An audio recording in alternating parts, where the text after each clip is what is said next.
cái do mai tại đã tu tự cọ tới thì chẹt tới hay cái do mà chồng ăn cầm đៅviên lạng vinh và tọa máu cái priệp thiệp kia thà tá mai mùi ná đại phơi ở chẹt score không chiêm dướng lạng cù bị dướng hộp háiក្រោយរយៈពេល120នាទីហើយហូបបាយចំនួន140ក្រាមនៅក្នុងហ្នឹងមានបាយទី1គឺគេ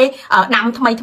បាយទី2គឺគេដាំម្សិលមិញហើយគេយកទុកនៅក្នុងទូទឹកកកពេញមួយយប់នៅក្នុងសីតុណ្ហភាព4អង្សាបន្ទាប់មកបាយទាំងពីរហ្នឹងគឺត្រូវបានហូបចំនួន140ក្រាមដូចគ្នា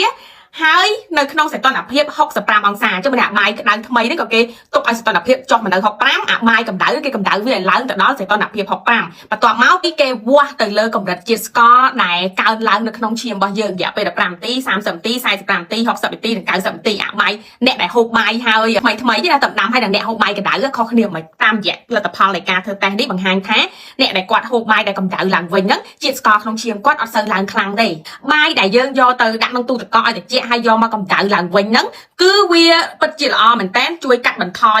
កុំឲ្យជាតិស្ករក្នុងឈាមយើងឡើងខ្ពស់ដោយសារ resistant starch នឹងឯងហើយមួយទៀតគឺជួយកាត់បន្ថយនៃការគ្រោះថ្នាក់កើនឡើងនៃជំងឺទឹកនោមផ្អែមប្រភេទ2ឬក៏